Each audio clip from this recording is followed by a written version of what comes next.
Здраво,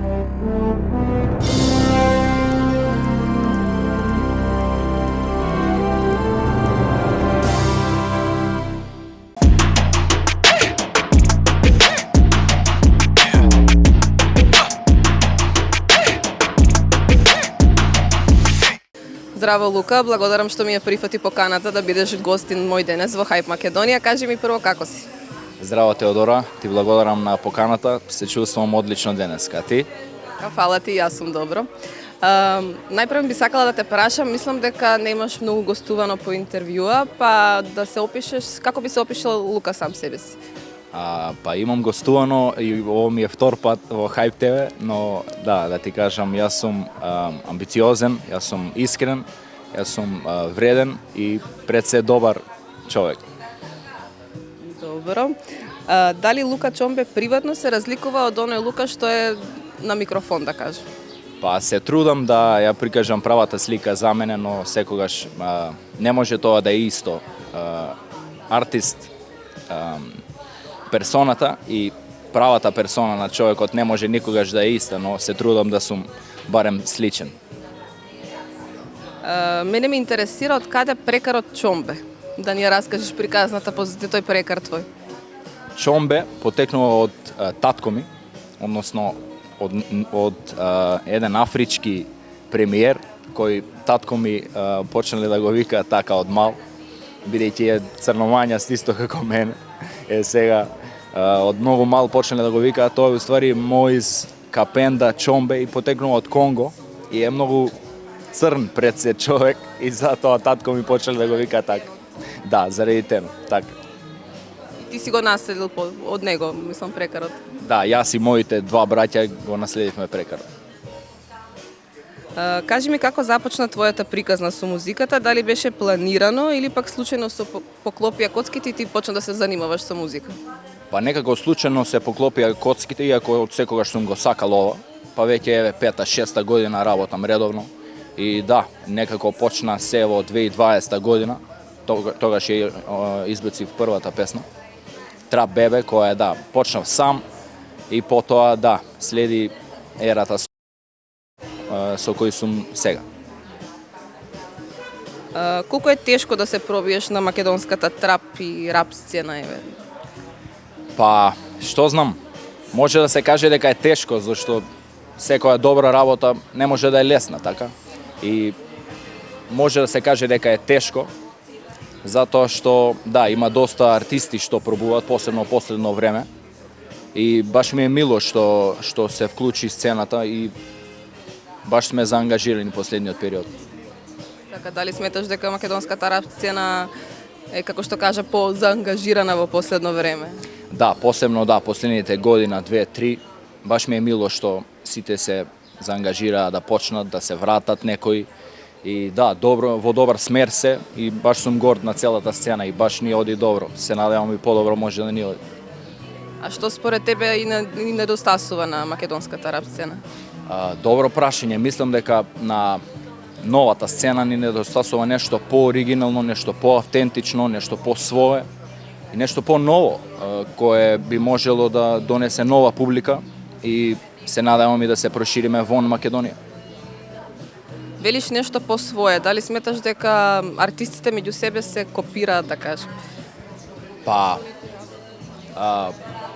дали директно или индиректно, артистите се копираат, но, како викаат, good artist copy, great artist still.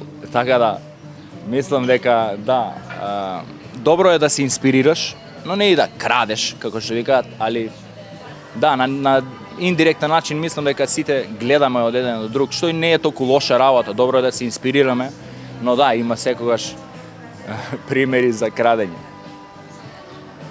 Дали сметаш дека македонската публика доволно ги поддржува македонските артисти, дали ти добиваш доволно поддршка од твојата публика?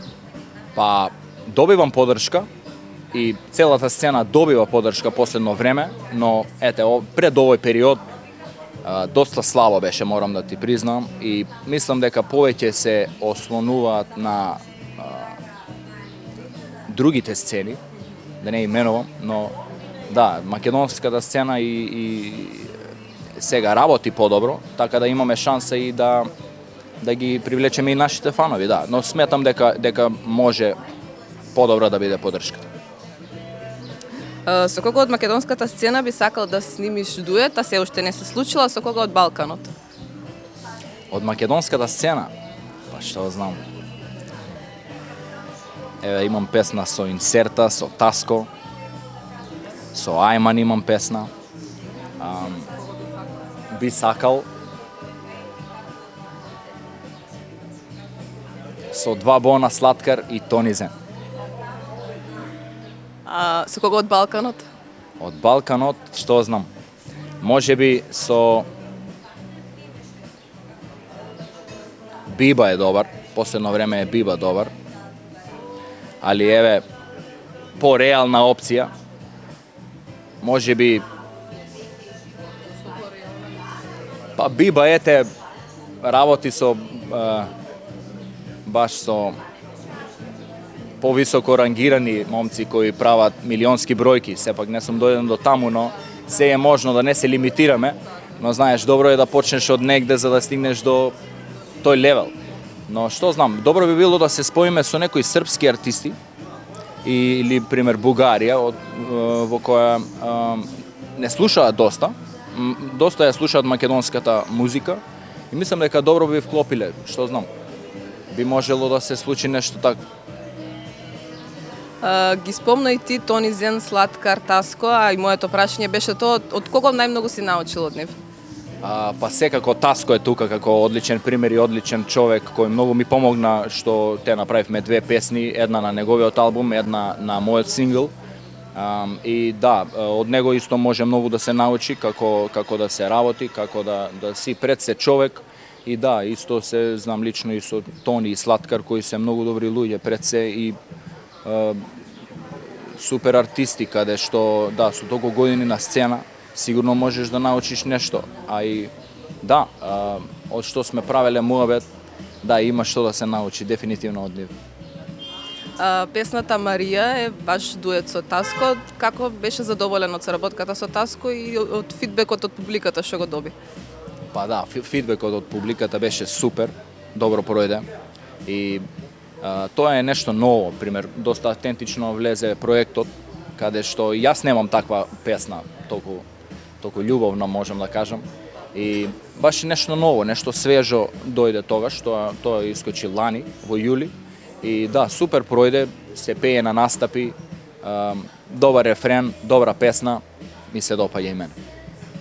Кога правиш ти песна, дали се водиш по твојата емоција или пак повеќе мислиш на тоа како ќе ја доживее и што ќе запали кај публиката, да кажем? Малку од прво, малку од второ, но секогаш да, гледам комбинација од двете, но секогаш гледам и да има емотивен дел, мада и зависи каква е песната, но да, секогаш гледам да е емотивен дел, да има дел каде што јас пред се ќе го осеќам, ќе го чувствувам, но да, и е битен и вториот дел, каде што публиката ќе треба да го прифати, ќе треба да се пронајде во текстот или музиката, така. Да. Знам дека пишуваш текстовите, односно и ти си дел од тој авторски тим. Каде ја наоѓаш инспирацијата за текстовите? Од каде добиваш инспирација? Па инспирацијата гледам да ми е секојдневниот живот и да се инспирирам редовно со секојдневие, со проблеми, со добри работи, со успеси, падежи и се остало, да. И се гледам да ми е инспирација каде што ќе ми помогне да пишувам подобри текстови, подобра музика. Инспирацијата е насекаде, така е. Ќе можеш да ја најдеш. Дали сметаш дека бројките или да кажеме прегледите денес се поважни од талентот?